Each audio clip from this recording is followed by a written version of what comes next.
So I wasn't actually going to weigh in on this, but you might have seen this video doing the rounds of the Presidential VIP Protection Unit members seemingly having boxed in a member of the public, or at least a private citizen, on the side of the road on the N1 in Gauteng area of Johannesburg, and then proceeding to assault him quite aggressively. Now, for those who haven't seen the video, I'll first play it and then we'll discuss it a little bit. So just watch this video just so you can get an impression of what it is I saw, and then I want to discuss what I see and what my thoughts are.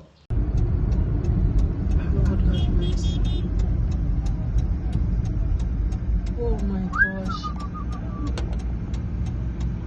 Honey, look what's happening here. Lord, come on! Ish, I'm screaming. Now you know what they did? They disturbed them. These ones, they can kill you.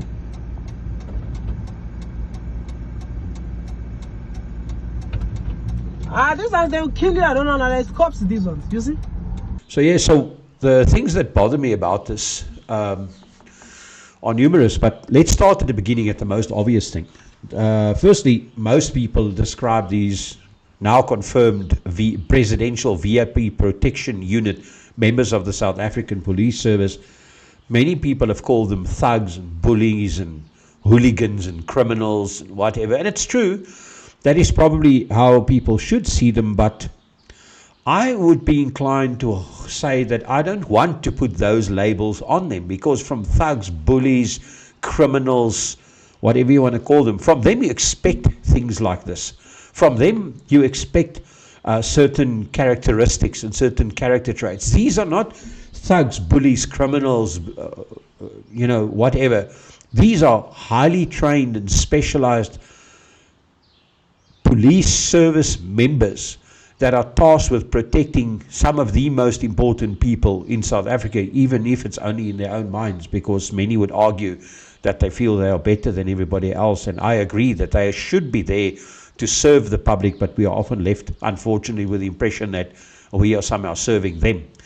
But think about this for a moment. These guys, they don't leave school wishing to be police officers, join the force at 18, and then just work their way through the ranks and years and get their annual promotions and increases until eventually they end up as VIP protection officers. No, they are specially selected. They are specially identified. They are then specially trained. I myself have a background in VIP protection, and I know that it takes a very specific kind of mindset to perform under extreme circumstances. I mean, you are protecting very important people, and one of the duties you are expected to accept is that you might have to make the ultimate sacrifice and give your life for the protection of that person. So these people are specially selected, specially identified, and God, I hope, psychologically profiled before they are given special training, and most importantly, probably some kind of special powers. Now, I don't know where those powers would fit, under what part of the current Police Services Act, the Criminal Procedures Act, or the Constitution of South Africa, but perhaps they are led to believe that they have some kind of special powers. Now, let's get to this assault thing. What disturbs me most is not the fact that I see it happening on video and that it's so brazen and so unnecessarily aggressive. It's the response from the South African police and the authorities, if I could call it that. Firstly, I heard via radio, Jacaranda, in fact Jacaranda FM reported that these people are actually members of the South African military, and interestingly enough, no one is reporting about that. So my question is, if they are indeed from the military, and if they were armed and they might have engaged in gunfire, where could this end? How many people, how many members of the public would be exposed to crossfire, and what could the consequences be? But to move on from that, I'm worried about the fact that the first thing we heard was that 4 members were served with notices of suspension. That means they were giving letters saying, listen, buddy, you've been a naughty boy. We don't like what you've done, so we'd like to suspend you. But before we do, we at least want to give you an opportunity to write to us. But take 7 days and then tell us why we shouldn't suspend you. So that means that for 7 days, these guys will carry on working. While they carry on working, they can approach the police union, and they can even approach lawyers or advocates, and they can say, listen, these guys want to suspend us. What should we say? And they can then say, okay, well, look, let's write a representation. They will then probably go on a tirade, a written tirade about how very important their job is, how their suspension would impact on the safety of this number 2, the Deputy President, and how their unit is highly specialized and is trained at extreme cost and exorbitant cost to the public. And if these members are suspended, it's not in the interest of national security. And essentially, at the end of the day, it would be better to leave them where they are and to just take so-called internal disciplinary procedures further. Now, that's another thing that bothers me. They talk about these internal disciplinary procedures. This is not a disciplinary procedure issue to me. They didn't arrive at work late. They didn't forget to fill in their work hour form. They didn't refuse an order by their manager. They didn't miss a deadline. They committed a criminal offense. Think about this for a second. Just think about this for a second. Let's say 3 presidential VIP bodyguards were on duty, not transporting a VIP, but coincidentally during this incident there was no VIP to protect. The president wasn't even there, Deputy President wasn't even there. But let's say 3 of them are off duty driving in their own car, and 7 members of the public with rifles and guns, let's say from a private security company, force them off the road, drag them out of their cars and beat them up like this. Do you honestly think that those people would be sent a letter saying, listen, you've been naughty, we'd like to suspend you from working at the security company for a while. Can you please write a letter and tell us why we shouldn't? Do you think that would happen? I'll give you an example. I don't think that if any member of the public committed an assault this serious, especially in a pack, in kind of a mob justice scenario, that there would be anything other than immediate criminal charges, than charges to the maximum extent of the law, immediate arrest, and then they would be taken to the police station. Now, if they're as lucky as many South African citizens, they would be brought to the police station and held in the cells. Their family wouldn't be able to see them. Their lawyers wouldn't be able to see them. They wouldn't be allowed, or they wouldn't be given decent food. They couldn't get bail immediately, even if it's a minor offense like stealing a bag of oats perhaps. They wouldn't be given immediate bail. No, because the detective is not here and he's only arriving later. Then when he arrives at night, you'd hear that we can't do anything to release you now because the system is offline, so you'll remain in custody even longer. They would then be left to spend the whole night in the jail cells, in the cold. Oh, it would be completely dark because of load shedding. There would be no power, and there'd be in complete darkness without being able to defend or fend for themselves. No cells would be unlocked because it's unsafe, and be left there till the next morning. Without any opportunity to clean themselves up, without any proper meal, they'd be then piled into a truck with many other criminals. They would be driven to court, and they'd have to sit in the cells at court where, again, there's no toilet facilities maybe there's still no breakfast or no way to clean themselves up. And when the system gets around to them, they might be brought into the court and then informed that there are charges against them. Now, let's say bail is approved at that moment. They don't get to say thank you, give them money and go home. No. They might be taken back into that truck, back to the police station. They have to wait for that same detective or the detective or whoever to first come back eventually. And then it might take more than 24 hours and then even more than 5 or 6 hours after you've been informed by the court that your bail is approved for you to actually get out of so-called jail or at least the holding cells. Now, in these members' cases, no. They get to drive their BMWs more. They get to hobnob with ministers. They get to eat fancy foods, etc. Now, let's talk about the charges. According to Ian Cameron from Action SA, apparently IPID has confirmed that they're investigating a single charge of assault GBH, or assault with intent to cause grievous bodily harm. Now, if a citizen were involved in this incident as the suspect in a crime, we would potentially see the following charges. Firstly, there would be the issue of the road traffic offences. Whether it's an offence for you to exceed the speed limit when there's no emergency or no reason to do so. Whether you are authorised to use blue lights in the execution of your duties if it's not under a threatening or a life risk scenario. Think about this. If a police officer could drive around with their blue lights on and speeding in the execution of their duties, I've actually met an official that said, well, if I'm driving to work in the morning, I'm on duty from the time I leave home, getting to work is my duty, therefore I can turn on my blue lights and drive fast. No, I don't think that was. There's this thing called the letter of the law and the spirit of the law. The Road Traffic Act clearly states that only a police officer may use a blue light in the execution of his duties. But surely the duty is upon him to ensure that those actions do not balance the risk against the public in excess of the favour or the benefit he receives from doing so. So if I'm responding to an active alarm call, if I'm responding to an active robbery, if I'm responding to a physical crime where intervention is necessary to avoid the loss of life, then I can understand that I would be driving fast and turning on blue lights. So perhaps there's an offence. Now, I know where this whole driving fast thing comes from. This essentially started in the Middle East, and people, they love to learn from the Middle East and from other people, and in war-torn countries, often VIP protection units would travel at high speed. The reason why they do travel at high speed is, firstly, it's difficult for people to follow them, because if anybody wants to follow them or engage with them, they have to travel at an equal speed, which makes it obvious that they're coming after them. The second thing is that if you're traveling at high speed, as you pass various possible bottlenecks and choke points, the fact is that it's a shorter window of exposure. You come and you go really quickly, so it's difficult for people to attack you.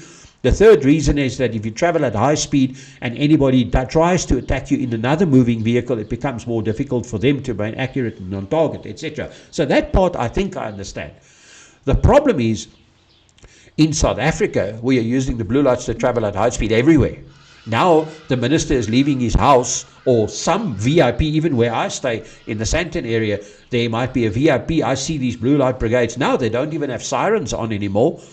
They just turn on blue lights and they just do what they want. They basically just, because my blue lights are on and because I'm this special unit, I don't get to be exposed to the risks other people do, or the inconvenience of traffic. I'll just push everybody out the way, turn on my blue lights and go hell for leather.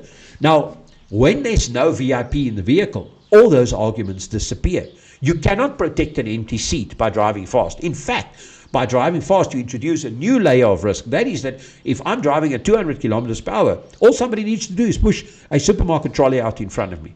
That little cart can cause enough damage to the vehicle or cause enough interference for me to lose control, and then I'll kill my own VIP. I don't even have to. The attacker doesn't even have to be directly involved. So I'm not convinced that the driving fast. Now, it's a different thing if I'm traveling on the highway and I come across, let's call it dense traffic. Then it might be incumbent upon me as a VIP protector to turn on my blue lights and sirens to ensure that people know I've got to pass through. Because if I slow down and I'm stuck in traffic, I'm a target. If I'm exposed to other cars for longer periods, all somebody has to do is find out where I'm going to go, when I'm going to go there, and to then wait until I'm trapped in traffic, and then at that time where I'm slowed down and vulnerable to attack me. But if you think about the amount of money that is spent on training these people, and you think about the additional risk to the public, I wonder if the possible solution wouldn't just simply be to have an armored vehicle where an attack isn't that easy. Because believe me, if an attacker is adamant to launch an attack on a minister, and they're driving a standard BMW and they're traveling the way they do, it would take very little to actually cause them harm or attack them in any event. So that being said, the next thing we're going to talk about is the driving style. When you push another car off the road intentionally, you would probably be charged with reckless and or negligent driving.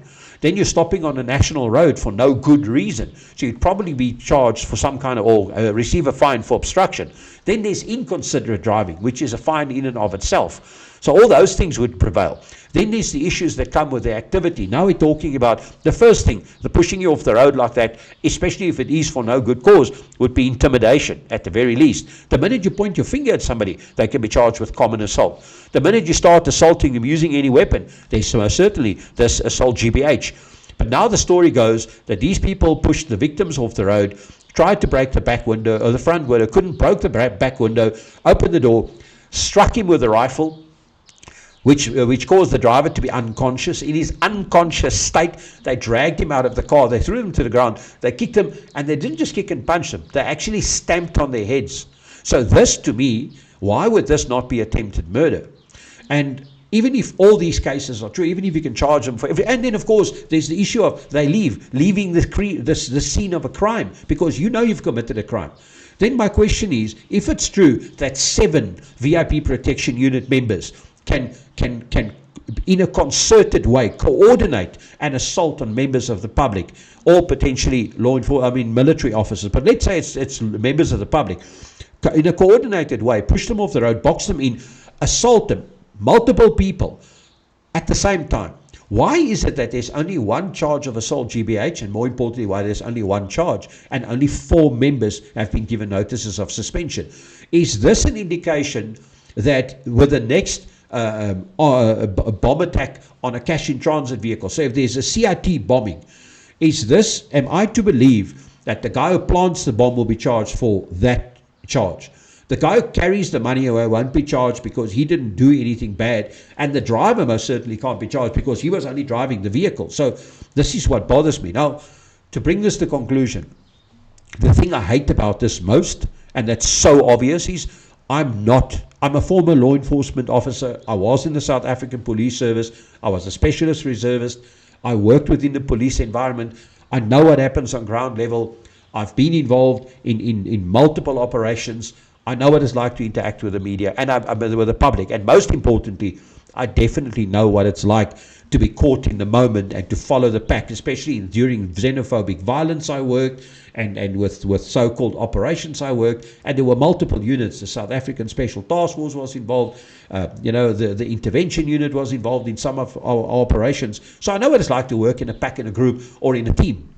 The problem is I have a problem with this blue blood thing. This thing that, look, it's one of our guys, one of us. It's our people. We can't be seen to be turning against our people. Now they come with this whole, we condemn their actions. No minister, no president, no whoever says they condemn their actions. Stop condemning their actions. You are trying to use language to separate the offense from the people who committed it. Condemn the members. Condemn the members. Talk about the people who did it, the standards they are held to.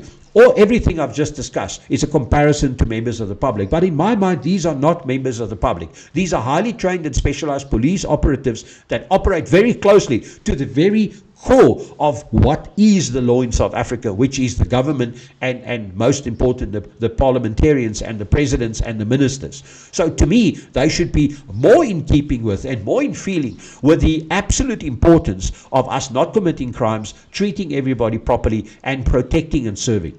So my question is, if these guys, these officers are willing to act like this, where does that culture come from? What is it that drove them to think that kind of action is okay? Let me give you some theories. The first is, while they travel with these ministers and these presidents, they would hear conversations.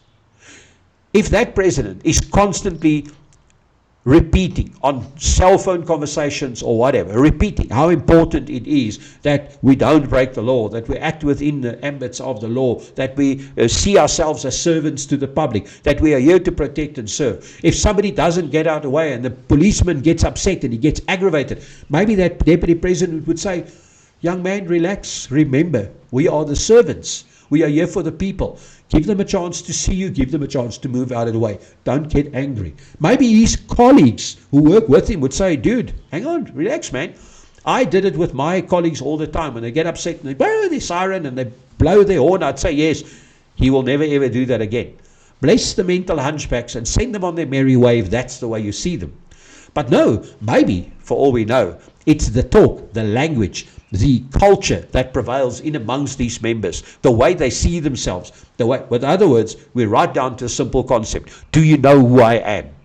How dare you come? And this is why I think this is like the old King's Guard, where you see in the movies where the king arrives and the guards go up ahead and they clean the town square so that the king can come through. Well, the fact is, This is one problem I've got with the way these units operate. And I'm talking about this example. Not every person, not every member. I've worked with fantastic members. I considered myself to be an exemplary police officer.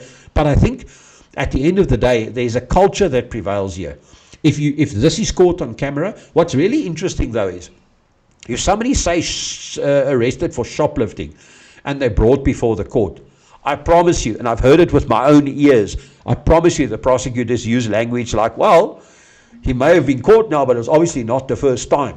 So they think that if you steal bread today, you've obviously stolen before, we just haven't caught you. So we're not punishing for what you've done, we're punishing for the way in which we see you in the history we think that prevails. Maybe there's another reason, but that's the language I hear when I'm around the courts. Now, you take that and go one step further. If this is the language, the physical language used in this instance, there must have been many other instances. What drives a trained person that is armed to this level of aggression?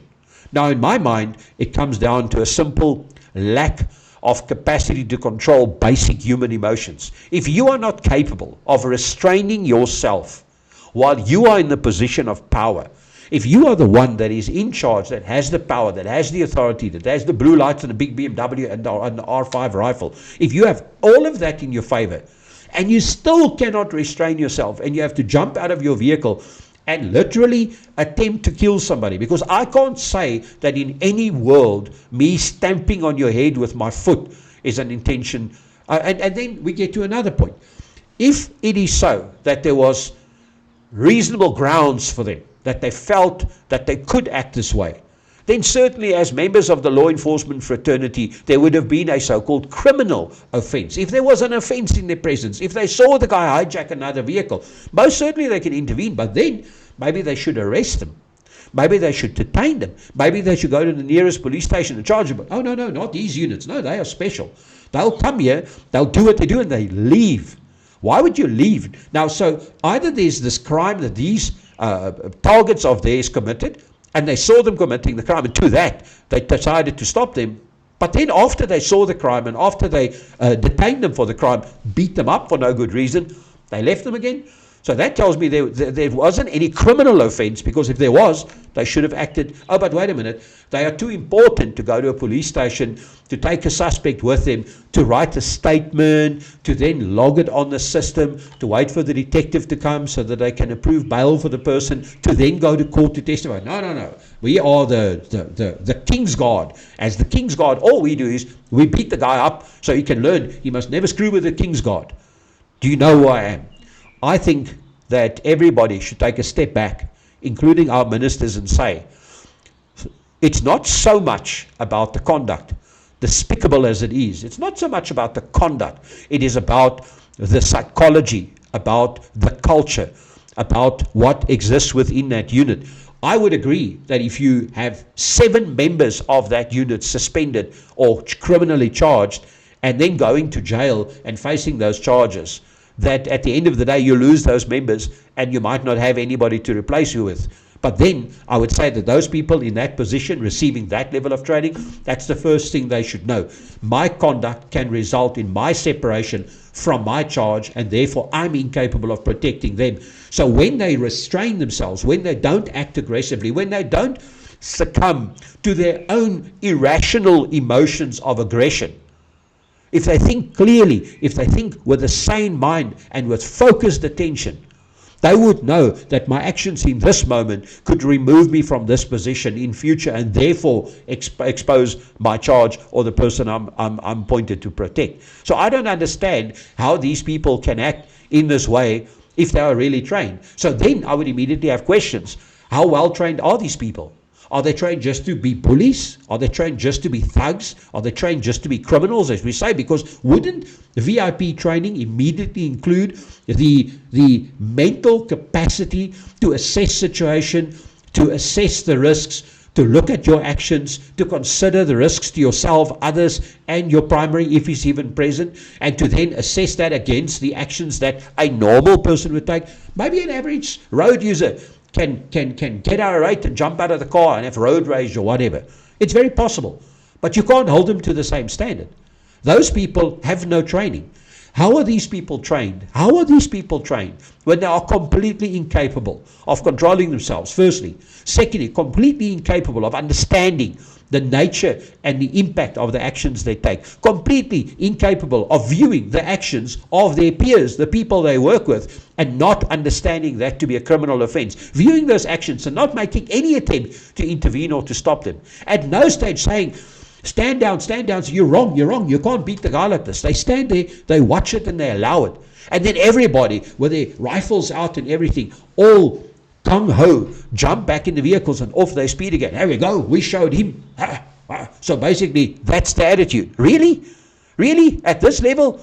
I mean, imagine if an employee at a company that earns the salaries these people earn or has the power they have had to attack a staff member. Just imagine if somebody had. Now let's go to the worst possible scenario. Imagine 5 men attacking a woman. How is this different? How is this different? In my mind, there's no ways that you can ever justify the actions. I don't think that we should distance ourselves from the actions. I think these members should be removed from service. I think they shouldn't be in the police service. I think they should be criminally charged. I think they should be put through the system. And I think when they are judged for their actions, the level of judgment, the standards they are held to, should be way beyond anything that would exist for a mere member of the public. I think the full extent of the law should be brought to bear upon them, and I say every one of them, not only one, not only two, and most certainly not only four. They were a mob, they were a pack, they attacked a member of the public, they did very serious damage, their intentions were very clear, they were fully armed, they had all the powers in their favor, and I see no risk to them and no threat to them. So basically, this is like a roadside version of some kind of terrorism, because terrorism is when somebody goes and they try to intimidate and cause fear in somebody for some kind of political or personal gain. In this case, the political gain is, don't you ever interfere with the Deputy President's guard. If it's not that, I'd like to hear what it is. That's my thoughts on this. I can't believe that this happened. Okay, let me rephrase that. I'm lying now. I'm not surprised that this happened, to be honest. If I look at what I see, I think it's the outcome of a culture. I think it's the outcome of a long-time psychological issue. And I think the time has come for these members to be psychologically evaluated. I think that their levels of aggression, as displayed in this video, is unnatural, abnormal, and most certainly not something that you would want around somebody as important as the Deputy President.